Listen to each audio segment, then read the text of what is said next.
ओम शांति। आज की इस वीडियो में हम जानेंगे कि कर्मों का बीमारियों से क्या संबंध है। क्या हमें जो बीमारियां होती हैं वो कर्मों के कारण आती हैं।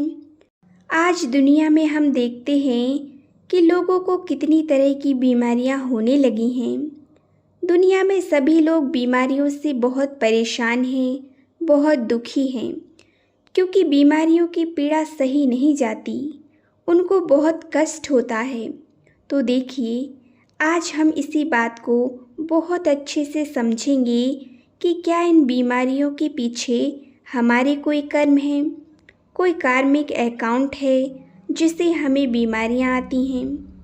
आज हम सभी को यदि कोई बीमारी होती है तो उसका दोष हम भगवान को लगा देते हैं कि भगवान हमारे साथ आपने ऐसा क्यों किया, हमें इतना कष्ट इतनी तकलीफ़ क्यों दी, आप हमारे ही साथ ऐसा क्यों करते हो। देखिए, इसमें भगवान का कोई दोष नहीं है।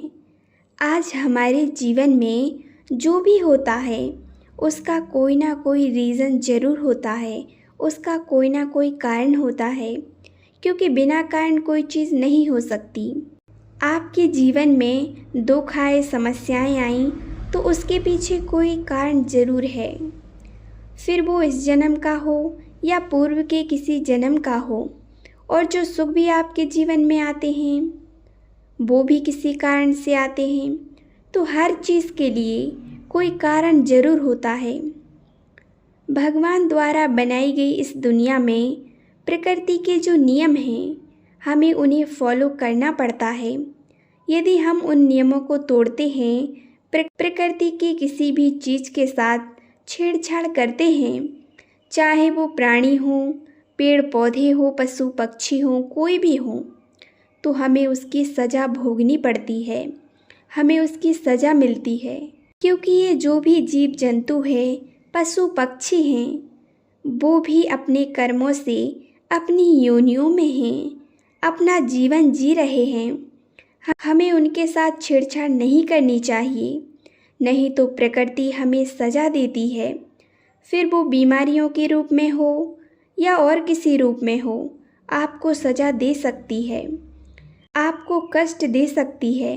देखिए, आपको यहाँ यह नहीं बताया जाएगा कि आपको इस चीज़ की यह सज़ा मिली है, लेकिन आपके जीवन में आपके साथ जो भी होता है, कोई बीमारी होती है, कोई पीड़ा होती है, कोई दुख आता है, तो वो कभी ना कभी हमें प्रकृति या उस ईश्वर के नियमों को तोड़ा होगा।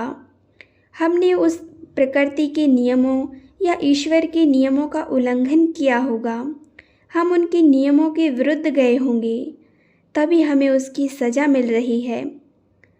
देखिए, कोई भी कर्म हो उसकी सज़ा हमें मिलती ज़रूर है, फिर वो किसी भी रूप में मिले, किसी भी जन्म में मिले। प्रकृति का यह नियम है कि जो हम देते हैं वही हमारे पास वापस भी आता है।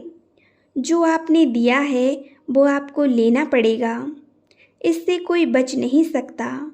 सबको कर्मों का हिसाब किताब बराबर करना होता है। कोई कितना भी महान हो, कितना भी ज्ञानी हो, कितने पैसों वाला हो, कितना भी अमीर हो, उसको कर्मों का फल भोगना ही पड़ता है। आपने किसी से कोई चीज़ छीनी, गलत व्यवहार किया, किसी को परेशान किया, शारीरिक रूप से हो या मानसिक रूप से हो, उसे किसी प्रकार का कोई दुख दिया, तो वो हमें भी भोगना पड़ेगा। वो चीज़ रिटर्न में हमें भी झेलनी पड़ेगी। यकीन मानिए कि हमारे साथ जो भी होता है उसके पीछे कोई कार्मिक अकाउंट ज़रूर होता है, फिर चाहे वो इस जन्म का हो या पूर्व के किसी जन्म का हो। आप खुद को चेक करो। देखिए, आज कई लोगों को आपने देखा होगा इस जन्म में बहुत भक्ति करते हैं, श्रेष्ठ कर्म करते हैं, बहुत अच्छे काम करते हैं, फिर भी वो बहुत परेशान रहते हैं, बीमारियों से ग्रस्त रहते हैं। तो उनका जो पूर्व का कर्म है वो उनके साथ चल रहा है, उनके पूर्व का फल वो भोग रहे हैं। पूर्व का कर्म भी हम सभी के साथ चलता है और उसे हमें भोगना ही पड़ता है। आज हमारे जीवन में जो तकलीफ़ें आ रही हैं, कोई हमें दुख दे रहा है तो सेम हमने उसके साथ किया था, वही दुख हमने उसे दिया था जो हमें आज वापस मिल रहा है। क्योंकि कर्मों की कोई माफ़ी नहीं होती, उसको हमें भोगना ही पड़ता है, फिर चाहे वो बीमारियों के रूप में हो या किसी और रूप में हो, वो रिटर्न में हमारे पास ज़रूर आता है और हमें कर्मों की सज़ा भोगनी ही पड़ती है। यदि हम प्रकृति की किसी चीज़ के साथ छेड़छाड़ करते हैं, प्रकृति की किसी चीज़ को तकलीफ़ पहुंचाते हैं, उसको कष्ट देते हैं, फिर चाहे वो कोई भी हो, पेड़ पौधे हो, जंतु हो, पक्षी हो, जानवर हो, कोई भी हो, तो प्रकृति हमें उसकी सज़ा ज़रूर देती है। कर्मों का खाता कम करने के लिए सिर्फ़ एक चीज़ हमारा साथ देती है, वो है माफ़ी, जिसे हमें उस ईश्वर से मांगनी है, उन आत्माओं से मांगनी है, उन सभी से मांगनी है जिसको हमने दुख दिया है, जिसको हमारी वजह से कष्ट हुआ है, जिसको हमारी वजह से तकलीफ़ हुई है, उन सभी से हमें माफ़ी मांगनी है। अपने किए हुए के लिए, उसके लिए हमें माफ़ी मांगनी है उनसे। इससे हमारे दुख धीरे धीरे कम होने लगेंगे, हमारी तकलीफ़ें कम हो जाएंगी। लेकिन देखिए, कर्म जो किया है उसका फल तो हमें भोगना ही है और वो हमें भोगना ही पड़ेगा, लेकिन हम उसको थोड़ा कम कर सकते हैं।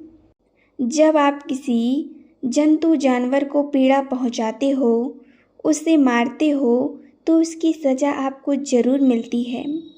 जब हम किसी जानवर को मारते हैं, आप सोचिए उसको कितना कष्ट होता होगा, कितनी तकलीफ़ होती होगी।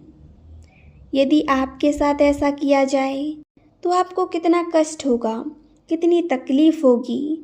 ऐसी ही तकलीफ़ उन जानवरों को भी होती है, तो देखिए उसकी सज़ा भी हमें भोगनी पड़ेगी। यदि हम ऐसा करते हैं, किसी जानवर को मारते हैं, तो उसकी सज़ा हमें मिलती है। और आज आप देखते ही हैं, किसी को बड़ी बीमारी हो जाती हैं, एक्सीडेंट हो जाते हैं, अचानक किसी का बहुत बड़ा एक्सीडेंट हो जाता है, हाथ पैर कट जाते हैं। जो आज हमारे साथ हो रहा है वो हमने ज़रूर किसी के साथ किया था। वही कष्ट, वही तकलीफ़ हमने भी किसी को दी थी, जिसका फल आज हम भोग रहे हैं। आज जो भी हमारे साथ होता है या हो रहा है, वो हमारे कर्मों के कारण ही हमारे साथ हो रहा है। हमारी बीमारियां भी हमारे कर्मों के कारण ही होती हैं।